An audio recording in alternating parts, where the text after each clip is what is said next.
Hello student, আমি Rahul sir. আমার channel helix বায়োলজিতে তোমাদের স্বাগত।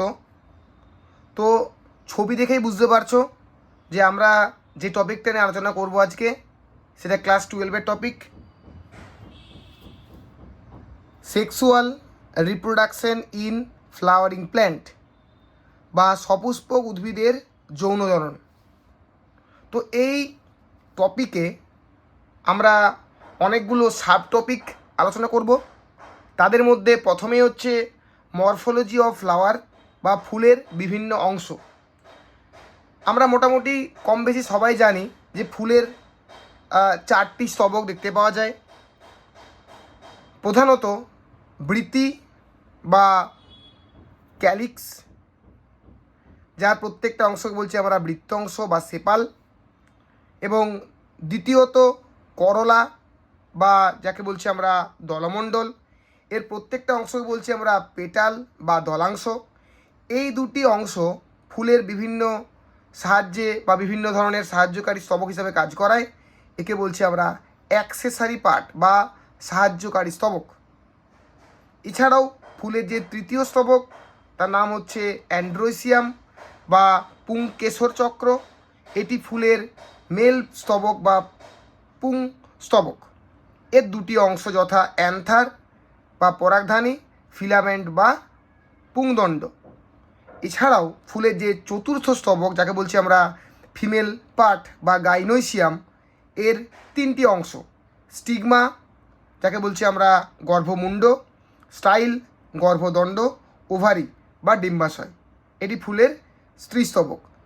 পুং এবং স্ত্রীস্তবকগুলি অত্যন্ত গুরুত্বপূর্ণ হওয়ায় এদেরকে বলছি আমরা এসেন্সিয়াল বা মেন পার্ট বা প্রধান অংশ।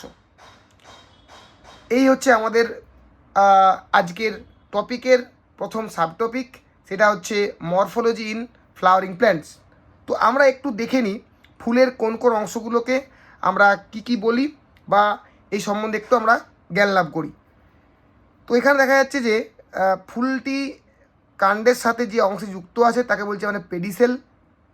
এছাড়াও ফুলের সমস্ত স্তবকগুলি যার মধ্যে আটকে আছে বা যুক্ত আছে তার নাম হচ্ছে রিসেপটিকেল বা যাকে বলছি আমরা অনেক সময় থ্যালামাসও বলে থাকি, বা যাকে বলছি আমরা পুষ্পাক্ষ বাংলায় বলছি। এরপরে ফুলের 4টি স্তবক পরপর দেখতে পাওয়া যাচ্ছে। একটি হচ্ছে বৃতি, লাল কালারটি বলছি আমরা হচ্ছে দলমণ্ডল, হলুদটিকে বলছি আমরা পুংস্তবক এবং সবুজটিকে বলছি আমরা স্ত্রীস্তবক। এই হচ্ছে ফুলের বিভিন্ন অংশগুলির প্রত্যেকটির বিভিন্ন নাম। তো আমরা এই চ্যাপ্টারে যে টপিকগুলি নিয়ে আলোচনা করব সেগুলি হচ্ছে, দেখতেই পাচ্ছ তোমরা এখানে মোট 7টা টপিক আছে। Microsporogenesis, micro gametogenesis, structure of pollen grain and structure of anther, megasporogenesis, mega gametogenesis, double fertilisation বা যাকে বলছি আমরা দ্বিনিষেক, আর এমব্রায়োজেনেসিস। ওকে, এই 7টা প্রধান টপিক সম্বন্ধে আমরা এই চ্যাপ্টারে আলোচনা করব। এখানে যে টপিকটা আছে ফার্স্টে মাইক্রোস্পোরোজেনেসিস, এটা মানে হচ্ছে যে পরাগ ধানী থেকে যে পরাগরেণু উৎপন্ন হবে তার পদ্ধতি, অর্থাৎ বলা যেতে পারে ডেভেলপমেন্ট অফ পোলেন গ্রেন। ওকে, এরপরে নেক্সট টপিক যেটা আছে মাইক্রো গ্যামেটোজেনেসিস। এটা মানে হচ্ছে যে পোলেন গ্রেন উৎপন্ন হলো সেই পোলেন গ্রেনটা কী হবে, জার্মিনেট করবে। ঠিক আছে, তো পোলেন গ্রেন জার্মিনেট যদি করে তার ফলে কী উৎপন্ন হবে, তৈরি হবে দুটো মেল গ্যামেট, 2 মেল গ্যামেট,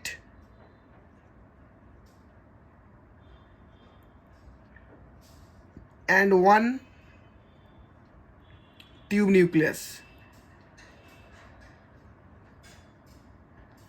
তাহলে মাইক্রো গ্যামেটোজেনেসিস মানে হচ্ছে পোলেন গ্রেনের জার্মিনেশন বা জার্মিনেশন অফ পোলেন গ্রেন। উৎপন্ন কী হবে, 2টি মেল গ্যামেট এবং একটি নালিকা নিউক্লিয়াস। এই ধরনের ভিডিও পেতে চাইলে আমার চ্যানেল হেলিক্স বায়োলজিকে অতি অবশ্যই সাবস্ক্রাইব করবে। আর ভিডিওগুলি ভালো লাগলে লাইক এবং কমেন্ট করো। যদি কোনো ডাউট থাকে সেগুলি কমেন্টের মধ্যে জানিও, আমি অতি অবশ্যই তোমাদের ডাউট ক্লিয়ার করব। তাহলে পরের দিন অন্য ভিডিওতে দেখা হচ্ছে। আজকের মতো টাটা।